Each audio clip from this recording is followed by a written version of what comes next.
And they all told you the same thing about yourself until you're like, okay, I should address that. You were shutting them down in arguments. You mean winning? You're 12? What are you doing here? You should not see my shit before Noah's Ark. You're with a parent? This is your mom? Oh my God, you're the coolest mom alive. I've only had like a few 12-year-olds ever see me live, and every time I'm like, I gotta go back to church. You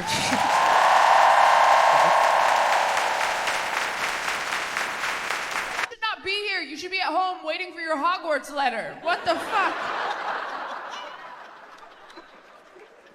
You got a parent with one lower.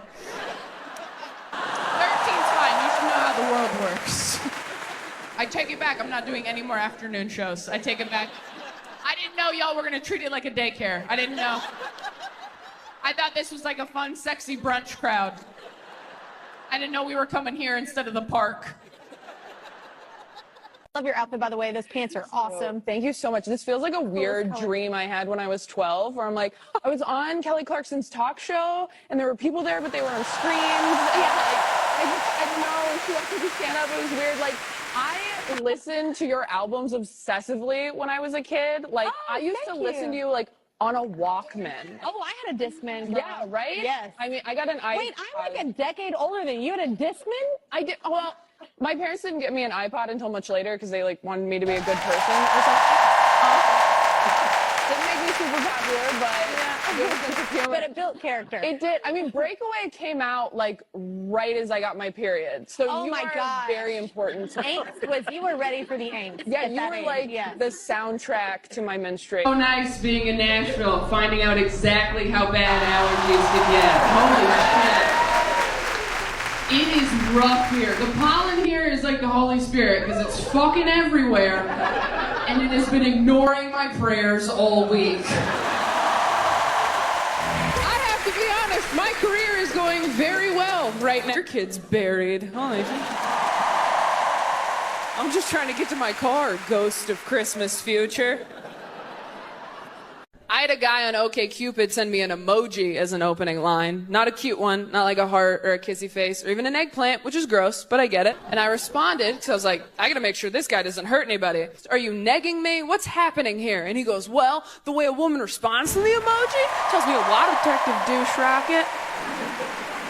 What does my response tell you about my character? And he goes, well, it tells me you're really transparent, honesty's super important to you, and you have trouble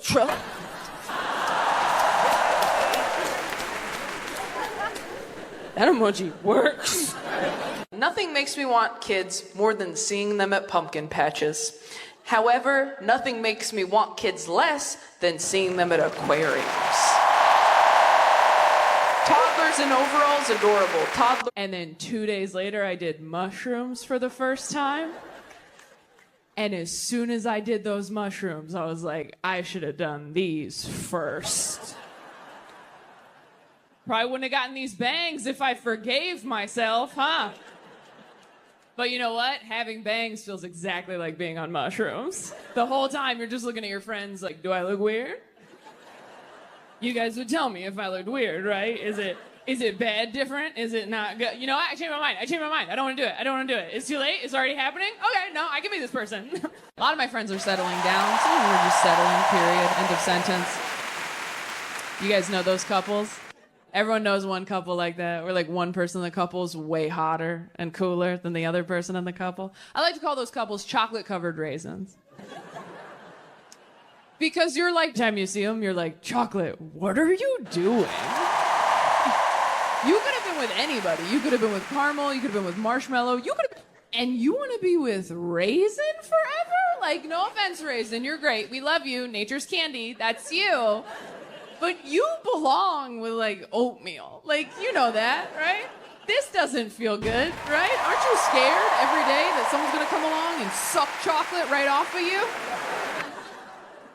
I love this joke. It's like to feel couples in the audience looking at each other like, am I chocolate or raisin? We're both chocolate, right, babe? We're chocolate-covered chocolate. We're like those little Lindorf guys in the foil, you know? I'm the creamy part and you're the shell because you're so strong, and if you leave me, I'll be a mess. I went to a fundamentalist Christian elementary school in southern Missouri. In the first grade, my teacher pulled me aside one day and lectured me about the skirt I was wearing. She said it was lying to God. And if I loved God, I wouldn't lie to him like that. So glad I know that I'm bipolar now. I mean, I have the right meds. I got a mood ring. I'm handling it. But when I first found out, it was a very tough pill to swallow, and I've swallowed a lot of pills. Because when you first find out something like that, you're like, oh man, talented enough to be an inspiration.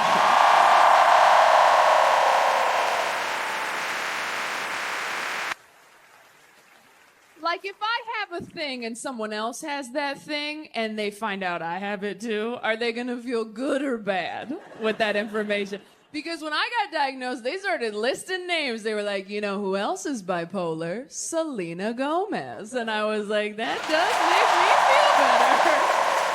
She is very pretty. Okay, I'll be bipolar.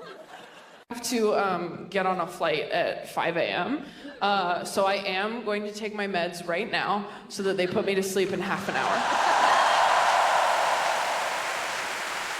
I put them in this pocket. Hold on. They're raw in my pocket. That's so gross. One more time for Taylor Tomlinson, everybody. He brought his mom on the date? Okay, wait. Where was the date? Was it Color Me Mine? Because if it was Color Me Mine, you were asking for that. Where was the date? It was at the beach? He brought like his whole family. When you showed up, was his whole family there?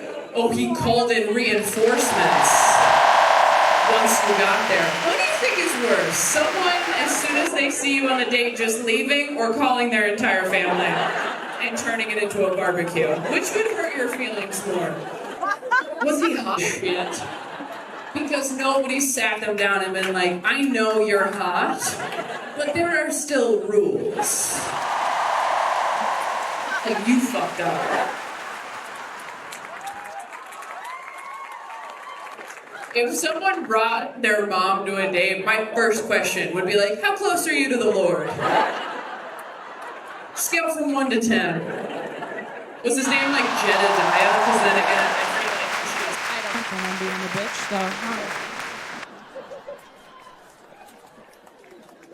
though. Kind of seems like maybe now that we have all the information, turns out I could be a lot crazier if I wanted. But I keep a lid on it pretty good, and I deserve to stop at Target on the way home. With no time limit, and a basket. You have to be careful when you introduce people to your parents, though, because your parents don't always show up as your parents, do they? Mine never did. My parents undermined me every single time I brought someone home to meet them. I did everything right. I did the huddle up in the car before we went in. Like, hey, remember what I told you? There's people gonna look at my tattoo if you get scared. That's good. And then you go inside prepared for your parents to show their true colors. And your parents float downstairs. And they're just amazing all night. They're like fun, cool, laid back. Your dad's in an open Hawaiian shirt. Just a one-man conga line, topping off drinks, saying all kinds of progressive shit you've never heard him say. Theorist, like, I know I haven't, and it was all right there. And no one can tell me what didn't happen, and I know where it is.